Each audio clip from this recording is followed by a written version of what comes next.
trade negotiator, but I'll make one observation.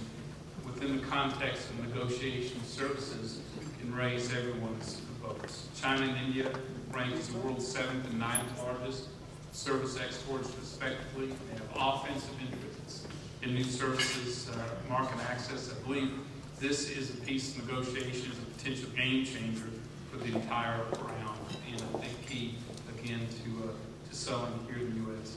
Joe Crowley talked about our pending free trade agreements, which have to be done. Panama, obviously South Korea is a huge market for services. Yes, we do have some challenges there, but nothing that can't be overcome. And of course, we're watching other countries cut free trade agreements with Korea as we sit here today. But it's important to know that the Korea-U.S. trade agreement contains a provision that would allow the U.S. to benefit from any trade concession South Korea makes to its other free trading partners. And it is important, I think, that we not be left on the sidelines as other cut agreements, other countries cut agreements that cut us out. So it's not just benching ourselves. This doesn't take us off the field while the game continues. It doesn't leave us where we're at. We go backwards in competitiveness. We lose ground, which is a key reason we need to be on that field, shaping that game at every opportunity we get. And the least we could do is pass Colombia, Panama, and Korea to send a signal. We're not just talking about free trade in open markets in this world, but we are acting upon free trade, leading in this area. Because if you're following on trade, you're losing. You're losing. And this country has a capability to lead. And when it comes to economic stimulus, when it comes to real jobs, trade is where our bread and butter is. It's not just the current key part of our economy, it's the future of the U.S. economy. We ought not hesitate one day to move forward, both not just on Doha, but Colombia, Panama, and South Korea. I'll close with this before I get on a rant on trade. Let's get close. I got to feel an amen coming out of Bob, so I get nervous. Focusing on services, the title of this closing luncheon, there are two ways of focusing on something. You can focus on something by paying more attention to it, or sometimes just by adjusting the focus on your camera. In that case, you haven't necessarily expended more energy, but focusing the image and view becomes clearer and crisper. These are two very different exercises, but the title of the program is so apt because both exercises are completely appropriate when it comes to our approach to U.S. international trade and services. Yes, we have to expend much more energy and attention to services such as in Doha. But outside of Doha, we have to adjust our lens so the benefits already in the viewfinder, like those that would accrue to American service providers through implementation of our pending free trade agreement, come into better focus. And finally, we have to make sure that more members of Congress are aware of the importance of services liberalization for our economy.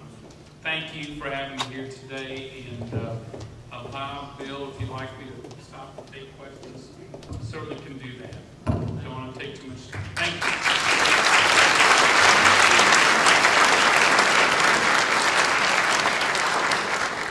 Are there any questions for the Congressman?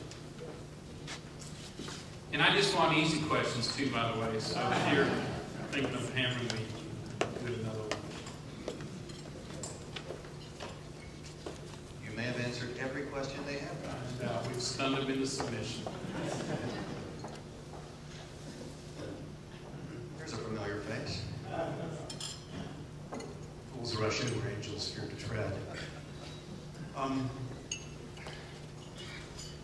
The conundrum is, how do we get our colleagues in the Congress to point beyond the 61 members or 2 members of Congress to understand that services are the underpinning of this economy and global economy, and that more than ever, our future globally rests upon services and investment. And that we are building, unbeknownst to many people, global digital economy. That's not enough. Yeah. You know, I actually think, one, CSI has made great progress in the last few years about raising the profile of services. I still think, and this may sound very corny, but I'm convinced we win most arguments at home when we can point to local jobs and being created through services. You know, I in addition to talking to companies about talking to their workers, what I often advise them is, look, we appreciate the fly-ins to Washington because having CEOs and leaders face-to-face with members of Congress is key. There's no substitute for it. But you ought to implement that. You ought to maximize that by following up with the drive over to that local congressman's office with your company and some workers, or a couple companies and some workers, who can talk about services in their district, because it is, I think most members have been surprised to learn what a big role services plays today, what it will in the future. I think they're surprised to learn that average salary is $55,000. You can raise a family on those salaries. And I think the more education we do, the better. I also think it's been helpful for CSI and services. You've been out there, again, at these global summits and ministers' meetings, raising that profile. That gets reported back as well. So I think the answer is do more of what you're doing, because I think it's exactly on the right track, but add that local complement to it, because I think that's where we can sell. Joe Crowley got involved not just because of services and he wants to sell more products, but because it's important to our work. And I think it's important we do as many of those drive-overs along with our fly-ins and our education efforts. I think that's necessary. But, and the good news is a lot of the services that is involved in this room today, representing this room today, are the types of companies and industry that members of Congress want to grow.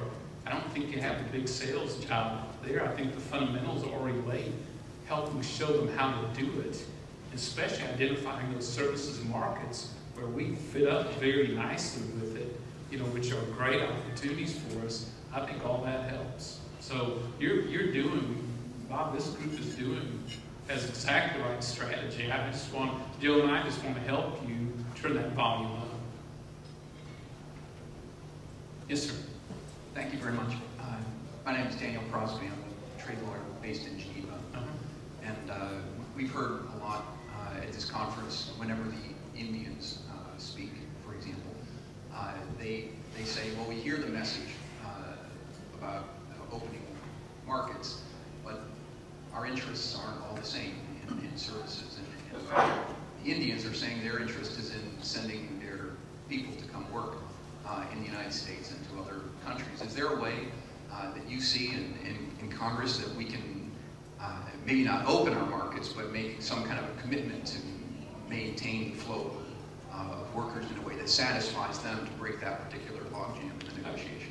You know, it is a sensitive issue, but yes, I believe it can. I was encouraged by Ambassador Swab's and USTR talking about exploring it, consulting with Congress about it. It is a bit sensitive, but I think it ought to be in some sense divorced from some of the more sensitive immigration issues, and really is a case for the U.S. as well, the ability to send those people along with those products and services to help us sell American. I keep coming back to that, but I want to sell more American products and services in every corner of the world.